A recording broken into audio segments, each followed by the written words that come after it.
ஒரு பொண்ணு வந்து இருக்கிறா, ஒரு பையனோட பழகுறா, பேசுறா அவனுக்கு பிடிச்சிருக்குது. அந்த 2 பேருக்கும் ஒருத்தர் பிடிச்சிருக்குது. ரொம்ப காட்லியா தெரியறான் பையன், கடவுளுக்கு பயந்தவனா இருக்கிறான்.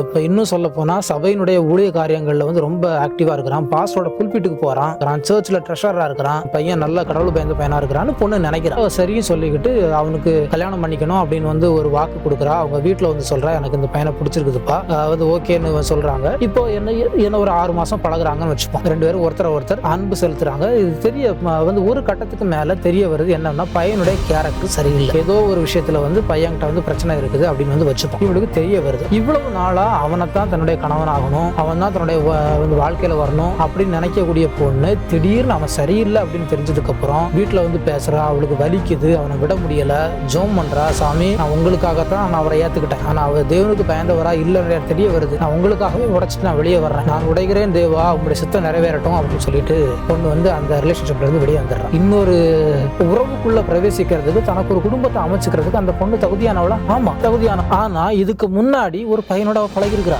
அந்த பையனை விரும்பி இருக்கிறா, அந்த பையனுடைய வாழ்க்கையை ஷேர் பண்ணுன்ற அளவுக்கு வந்து போயிருக்கிறா. இப்ப என்னோட கேள்வி, 2வது ஒரு பையன் லைஃப்ல வரா, 2வது பையன் அப்படி இருக்கிறான், 3வது ஒரு பையன் வர்றான், 3வது அப்படியே இருக்கிறான்னா, இப்போ அந்த பொண்ணை கேட்டுட்டு நீங்க உங்க பையனுக்காக கேட்டு போறீங்க. அந்த பொண்ணு என் பொண்ணுன்னு வச்சுப்போம். அந்த பொண்ணை வந்து நீங்க வந்து கேட்டுட்டு வர்றீங்க, என் பொண்ணுக்கு உங்க பையனை பிடிச்சிருக்குது, என் பொண்ணை பத்தி நீங்க விசாரிக்கிறீங்க.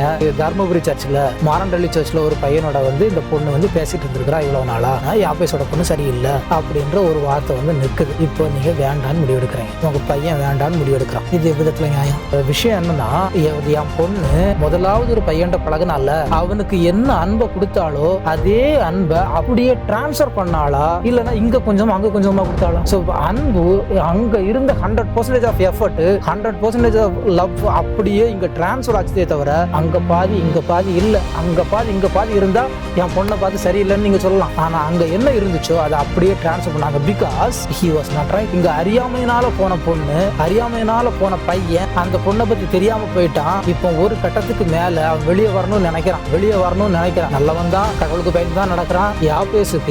யாபேஸோட மூளையா இருந்து யோசிச்சு பழகிருச்சு. அவன் தேவன் மார்க்கனுடைய இடத்துல உட்காந்து பாக்குறான். தேவன் மார்க்கு கொஞ்சம் யாபேஸோட இடத்துல உட்காந்து பார்க்கட்டும். என்ன காரணத்தினால இப்போ வந்து ஒரு பொண்ணு ஒரு பையனை வேண்டாம்னு சொல்லிட்டான். இந்த பிரச்சனை பொண்ணுகிட்டே இருக்கலாம், பையன்கிட்டே இருக்கலாம். இல்ல அப்படின்னா அவங்களோட இடத்துல நான் போய் உட்காந்து பாக்குறேன். நீங்க புரிஞ்சுக்கிட்ட உங்க வாழ்க்கைக்கும் உங்க நடைமுறைக்கும் நீங்க எடுத்த டிசிஷன் கரெக்ட், அதே போல என்னுடைய வாழ்க்கைக்கும் என்னோட நடைமுறைக்கும் நான் எடுத்த டிசிஷன் கரெக்ட். அப்படி இருக்கும்போது இங்க யாரை குற்றம் சொல்ல முடியும்? யாரையுமே குற்றம் சொல்ல முடியாது. அன்பை கொண்டு வந்து அங்க காட்டுறத தவிர வேற எதுவுமே கிடையாது. அன்பு திரளான பாவங்களை மூடி போடும் சார். இதை புரிஞ்சுக்கிறதுல யாரும்